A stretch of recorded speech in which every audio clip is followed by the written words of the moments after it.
Second year art economics part 2 lesson number 1 समष्टि अर्थशास्त्र। आज इसमें हम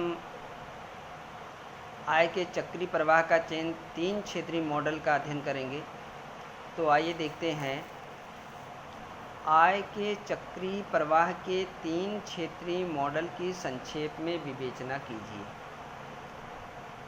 अभी इसके पहले इस चैप्टर में जो मैंने आपको बताया, आय के चक्रीय प्रवाह का 2 क्षेत्रीय मॉडल, और इसके बाद मैंने बताया आय के चक्रीय प्रवाह का 2 क्षेत्रीय मॉडल पूंजी बाजार के संदर्भ में।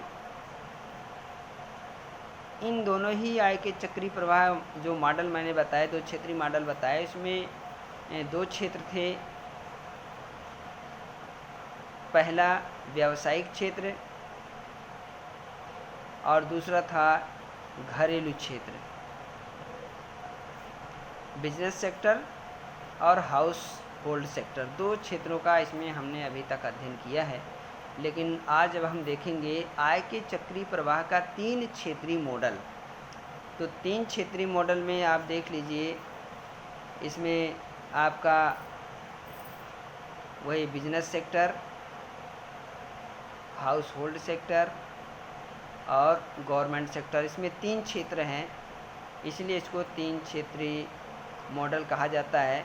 तो उत्पाद क्षेत्र, घरेलू क्षेत्र और सरकारी क्षेत्र, ये 3 क्षेत्रों में आय का प्रवाह कैसे होता है और किस प्रकार से इसका जो है संतुलन स्थापित रहता है और नियमित रूप से प्रवाह होता रहता आय का, इसको हम डिटेल में आज देखेंगे। तो उत्तर देखते हैं इसका। यह मॉडल वास्तविकता के और अधिक निकट है। इस मॉडल में एक ऐसी अर्थव्यवस्था का अध्ययन किया जाता है जिसमें न केवल अर्थव्यवस्था में व्यावसायिक तथा घरेलू क्षेत्र होते हैं, बल्कि सरकार की आर्थिक क्रियाओं को भी सम्मिलित किया जाता है। तो इसके पहले जो हमने मॉडल पढ़ा था वो केवल व्यावसायिक क्षेत्र था, घरेलू क्षेत्र था, इन दोनों के बीच आय का प्रवाह होता था।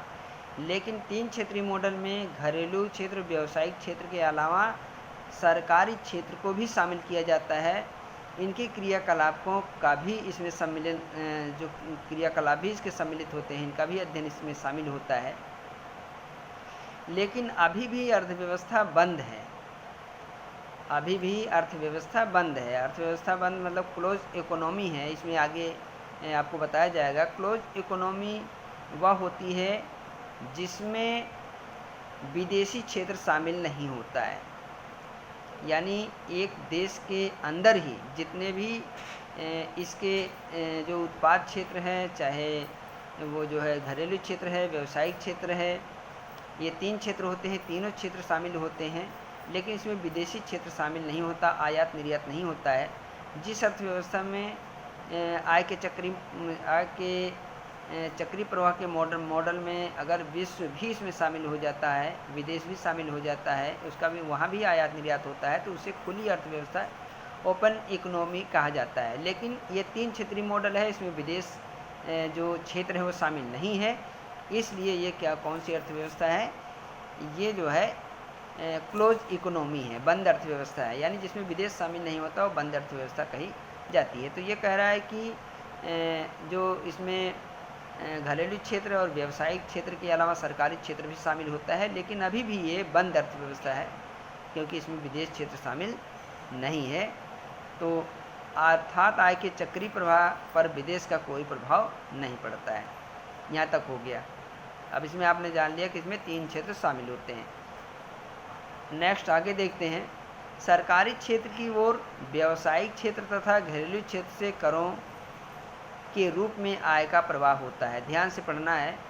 सरकारी क्षेत्र की ओर यानी गवर्नमेंट सेक्टर की ओर व्यावसायिक क्षेत्र और घरेलू क्षेत्र से करों के रूप में आय का प्रवाह होता है। यानी जो व्यावसायिक क्षेत्र है, बिजनेस सेक्टर है, और जो घरेलू क्षेत्र है, इन क्षेत्रों से क्या होता है, टैक्स के रूप में गवर्नमेंट के पास जो आय जो होती है, टैक्स के रूप में गवर्नमेंट के पास जाती है। आय यानी घरेलू और व्यावसायिक क्षेत्र से करों टैक्स के रूप में सरकार के पास आय जाती है, यानी आय का प्रवाह होता है।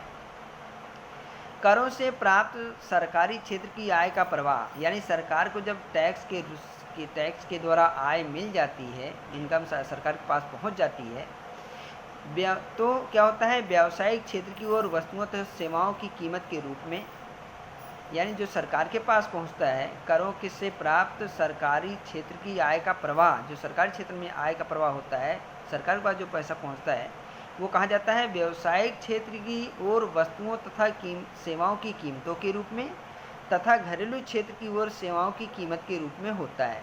यानी जो सरकार के पास आय जाती है, वो आय फिर व्यावसायिक क्षेत्र की तरफ जाती है वस्तुओं सेवाओं की कीमत के रूप में, और घरेलू क्षेत्र में जाती है सेवाओं की कीमत के रूप में। यानी घरेलू क्षेत्र यानी जो घरेलू हाउस होल्ड होता है, क्या सरकारी क्षेत्र में अगर वो काम करता है तो काम करने के बदले में सरकार उसको क्या देती है, इनकम देती है। तो किसी न किसी माध्यम से, जो करों के माध्यम से पैसा इन दोनों क्षेत्रों से सरकार के पास जाता है, और सरकार उस आय को कहाँ व्यय करती है, जो है व्यावसायिक क्षेत्र में वस्तु व सेवाओं की कीमत के रूप में, और घरेलू क्षेत्र में सेवाओं की कीमत के रूप में पुनः वापस दे देती है। यहाँ तक हो गया। इसके अलावा सरकार फर्मों को वित्तीय सहायता, यानी सरकार क्या करती है, जो फर्म होती हैं, बिजनेस सेक्टर होता है, कंपनी होती है, उन्हें वित्तीय सहायता देती है, अनुदान भी देती है। इनके अलावा दो जगह तो खर्च कर ही रही है, लेकिन इसके अलावा वित्तीय जो सहायता भी देती है बिजनेस सेक्टर में, और गृहस्थों को पेंशन आदि के रूप में हस्तांतरित भुगतान भी करती है। यानी गवर्नमेंट जो है क्या करती है, घरेलू सेक्टर में सेवाओं की कीमत के रूप में देती है, बिजनेस सेक्टर में वस्तुओं सेवाओं की कीमत के रूप में देती है। इसके अलावा बिजनेस सेक्टर में यानी व्यवसायिक क्षेत्र में आर्थिक सहायता भी देती है, अनुदान देती है, और घरेलू क्षेत्र में विभिन्न प्रकार की पेंशन जो होती है, हस्तांतरण भुगतान का मतलब होता है पेंशन के रूप में भी, जो असहाय वृद्ध विधवा होते हैं उन्हें पेंशन के रूप में भी निर्धन लोगों को पुनः वापस कर देती है। यहाँ तक हो गया। इसी प्रकार सरकार अपनी आय का एक भाग बचत के रूप में पूंजी बाजार में जमा करती है। तो इतना सरकार के पास जो आय पहुंचता है, उस आय को क्या करती है, घरेलू क्षेत्र में, व्यावसायिक क्षेत्र के अलावा वो जो है आर्थिक सहायता भी देती है और पेंशन भी देती है। इसके बाद सरकार के पास जो पैसा बचता है, उस पैसे को क्या करती है सरकार, जो है कैपिटल मार्केट में यानी पूंजी बाजार में बचत के रूप में लगा देती है, तथा अर्थव्यवस्था के समय तथा आवश्यकता के समय उधार लेकर उपभोग और निवेश कार्य में लगाती है। यानी सरकार जो बचत के रूप में पैसा पूंजी बाजार में लगाती है, जब ज़रूरत पड़ती है, इस तरह की स्थिति आ जाती है, तो उसी पैसों को उधार यानी ऋण लेकर के उपभोग और निवेश में लगाती है। इस प्रकार करों के रूप में आय का प्रवाह घरेलू और व्यावसायिक क्षेत्र की ओर होता है, तथा सरकारी व्यय के रूप में आय का प्रवाह घरेलू और व्यावसायिक क्षेत्र की ओर होता है। परिणाम स्वरूप तीन चक्रीय प्रवाह की कुछ और क्रियाएं सम्मिलित की जाती हैं। तो इसमें हमने देखा कि करों के रूप में सरकार के पास व्यावसायिक और घरेलू क्षेत्र से आय पहुंचती है, और उस आय को सरकार विभिन्न क्षेत्रों के माध्यम से पुनः वापस भेज देती है, और जो बचत के रूप में पूंजी बाजार में लगाती है, उसको भी ज़रूरत के हिसाब से ऋण उधार लेकर के फिर पूंजी उपभोग और निवेश में उसको खर्च करती है। ये हो गया यहाँ पे। और इसके बाद देखिए, इसमें जो इम्पोर्टेंट इसमें पॉइंट है, यदि सरकार भी करों से प्राप्त आय व्यय के रूप में खर्च कर देती, यानी अगर सरकार भी करों से प्राप्त संपूर्ण आय व्यय के रूप में खर्च कर देती है, यानी सरकार के पास जितना आय जिनका इनकम उनके पास है, अगर वो व्यय कर दे, एक्सपेंडिचर कर देती, खर्च कर देती पूरा का पूरा पैसा, तो निश्चित ही गृहस्थों तथा उत्पादक क्षेत्र की ओर प्रवाहित संपूर्ण आय पुनः दूसरे रूप में उनकी ओर ही प्रवाहित हो जाती है। ये कह रहा है कि अगर सरकार जो है क्या करती, सरकार के पास जो आय आई है, उस आय को अगर व्यय के रूप में संपूर्ण जो उसके पास आए गृहस्थों की तरफ अगर वो क्या कर देती, पूरी तरह से खर्च कर देती, तो किसी न किसी माध्यम से गृहस्थों की तरफ सरकार के पास तुरंत वो जो दूसरे रूप में प्रवाहित हो जाता है, तथा इस प्रकार आय का चक्रीय प्रवाह नियमित जो है बना रहता है। तो इस कंडीशन में भी क्या होता है कि सरकार के पास पुनः चली जाती है और नियमितता इसमें बनी रहती है। इसमें एक फिगर दिया हुआ है, फिगर में भी थोड़ा सा आप देख लीजिए ध्यान से। तो इसमें 3 सेक्टर दिया हुआ है। एक तो दिया है पहला उत्पाद क्षेत्र, दूसरा सरकारी क्षेत्र, और तीसरा इसमें दिया है घरेलू क्षेत्र। पहले घरेलू क्षेत्र देखते हैं। घरेलू क्षेत्र में देखिए हाउस होल्ड सेक्टर है, जहाँ पे पब्लिक है, लोग रहते हैं, हाउस होल्ड क्या होता है, हाउस होल्ड के पास देखिए, हाउस होल्ड जो घरेलू क्षेत्र होता है वो क्या करता है, उत्पाद क्षेत्र में काम करता है।